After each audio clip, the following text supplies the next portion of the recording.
ओम नमः शिवाय। ओम नमः शिवाय। हर हर बोले नमः शिवाय। ओम नमः शिवाय। ओम नमः शिवाय। हर हर बोले नमः शिवाय।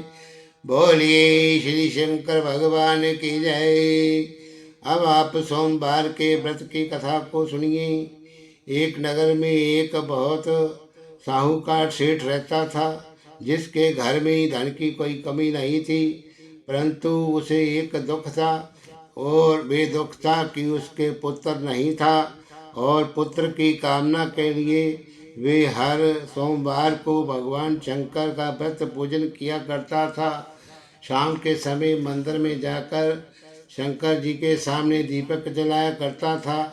और उसके भक्ति भाव को देख कर के पार्वती जी ने शंकर भगवान से कहा, महाराज ये साहूकार आपका बड़ा भक्त है, और आपको इसकी जो है इच्छा पूरी करनी चाहिए। तो शंकर जी ने कहा, हे पार्वती, ये संसार कर्म क्षेत्र है। जैसे किसान खेत में जैसा बीज बोता है वैसा ही फल काटता है, उसी तरह मनुष्य इस संसार में जैसा कर्म करते हैं वैसा ही फल भोगते हैं। पार्वती जी के अत्यंत आग्रह से कहा, महाराज जब ये आपका अनन्य भक्त है तो इसको अगर किसी तरह का दुख है तो उसे दूर करना चाहिए, क्योंकि आप सदा भक्तों पर दयालु होते हैं, उनके दुख दूर करते हैं। अगर आप ये ऐसा नहीं करेंगे तो मनुष्य आपकी सेवा व्रत आदि क्यों करेंगे। पार्वती जी के इतना कहने पर भगवान शंकर कहने लगे, हे पार्वती, इसके कोई पुत्र नहीं है, इसी कारण दुखी रहता है। इसके भाग्य में पुत्र ना होने पर भी मैं इसको पुत्र की प्राप्ति का वर देता हूँ, परंतु ये पुत्र 12 साल जीवित रहेगा, इसके बाद मृत्यु को प्राप्त हो जाएगा। इससे अधिक मैं और कुछ नहीं कर सकता। ये सारी बातें साहूकार भी सुन रहा था। इससे वे ना तो खुश हुआ ना दुखी हुआ। वे पहले जैसा ही भगवान शंकर का व्रत और पूजा करता रहा। तो कुछ समय बीतने पर साहूकार की स्त्री गर्भवती हुई और उसके सुंदर पुत्र प्राप्त हुआ। तो साहूकार के घर में बड़ी खुशी हुई, परंतु साहूकार ने उसकी केवल 12 साल की आयु जानकर ज़्यादा खुशी प्रकट नहीं की, और ना ही इसके बारे में बताया। जब वे 11 साल का बालक हुआ तो उस बालक की माता ने उसके पिता से विवाह आदि के लिए कहा। तो वे साहूकार कहने लगा, अभी मैं इसका विवाह नहीं करूँगा, अपने पुत्र को काशी जी पढ़ने के लिए भेजूँगा। फिर साहूकार ने अपने साले को बुला कर के, जो कि बालक का मामा था, उसको कहा कि आप बहुत सारा धन ले जाओ और इस बालक को काशी में पढ़ने के लिए ले जाओ, और रास्ते में जिस स्थान पर भी जाओ यज्ञ तथा ब्राह्मणों को भोजन कराते जाओ। वे दोनों मामा भांजे यज्ञ करते ब्राह्मणों को भोजन कराते जा रहे थे। तो रास्ते में उनको एक शहर पड़ा। उस शहर में राजा की कन्या का विवाह था, और दूसरे राजा का लड़का जो विवाह कराने के लिए बारात लेकर आया था, एक आंख से काना था। तो उसके पिता को इस बात की चिंता थी कि लड़की वाले कहीं किसी काम में अड़चन ना पैदा कर दें। तो इस कारण जब उसने अति सुंदर सेठ के लड़के को देखा तो मन में विचार किया कि क्यों ना दरवाजे के समय इस लड़के से वर का काम चलाया जाए। ऐसा विचार करके वर के पिता ने उस लड़के और उसके मामा से बात की, तो वे राजी हो गए। फिर वे उस लड़के को वर के कपड़े पहनाकर घोड़ी पर चढ़ा दरवाजे पर ले गए, और सब कार्य प्रसन्नता से पूरे हुए। फिर वर के पिता ने सोचा कि यदि विवाह कार्य भी इसी लड़के से पूरा करा लिया जाए तो क्या बुराई है।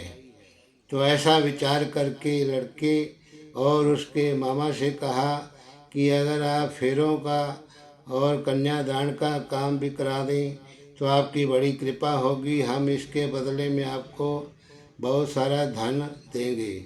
उन्होंने स्वीकार किया।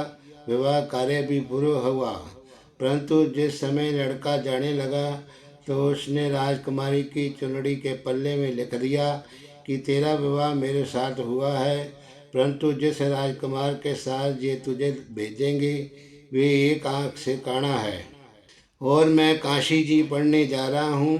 लड़के के जाने के बाद उस राजकुमारी ने जब अपनी चुंदड़ी पर ऐसा लिखा पाया तो उसने राजकुमार के साथ जाने से मना कर दिया और कहा कि ये मेरा पति नहीं है, मेरा विवाह इसके साथ नहीं हुआ, वे तो काशी जी पढ़ने गया है। तो राजकुमारी के माता पिता ने अपनी कन्या को विदा नहीं किया और बारात वापस चली गई। उधर सेठ का लड़का और उसका मामा काशी जी पहुंच गए।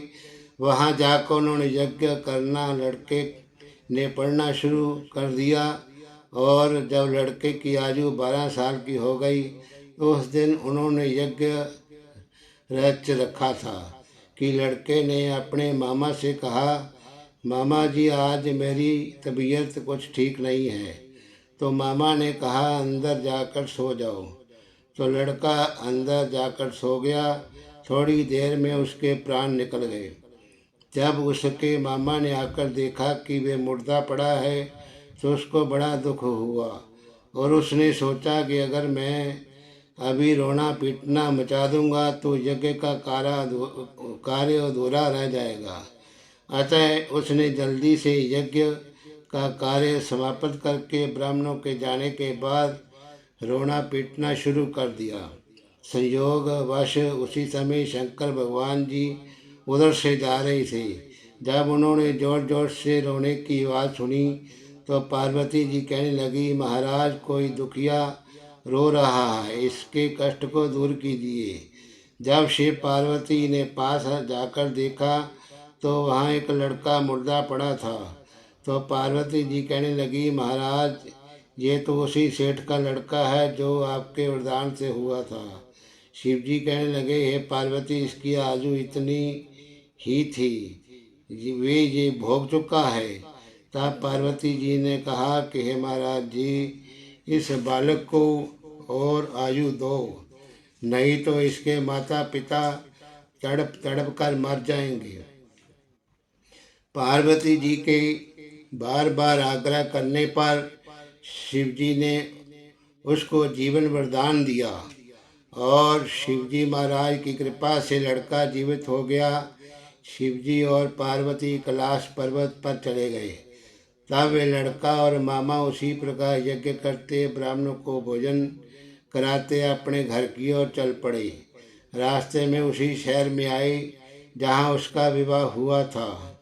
तो वहाँ आकर उन्होंने यज्ञ आरंभ कर दिया और उस लड़के के ससुर ने उसको पहचान लिया और अपने महल में ले जाकर उसकी बड़ी खातिर की।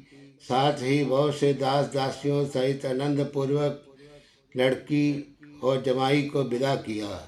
जब वे अपने शहर के निकट आए तो मामा ने कहा कि मैं पहले तुम्हारे घर जाकर खबर करके आता हूँ। जब उसके लड़के का मामा घर पहुंचा तो लड़के के माता पिता घर की छत पर बैठे थे और ये प्रण कर रखा था कि अगर हमारा पुत्र सकुशल लौट आया तो हम राजी खुशी नीचे आ जाएंगे, नहीं तो छत से गिरकर अपने प्राण खो देंगे। इतने में उस लड़के के मामा ने आकर ये समाचार दिया कि आपका पुत्र आ गया है, तो उनको विश्वास नहीं आया। तब उसके मामा ने शपथ पूर्वक कहा कि आपका पुत्र अपनी स्त्री के साथ बहुत सारा धन लेकर आया है। तो सेठ ने बड़ी आनंद खुशी के साथ उनका स्वागत किया और बड़ी प्रसन्नता के साथ वे रहने लगे। इस प्रकार से जो कोई भी सोमवार के व्रत को धारण करता है अथवा इस कथा को पढ़ता या सुनता है उसकी समस्त मनोकामनाएं पूर्ण हो जाती हैं। बोलिए श्री शंकर भगवान की।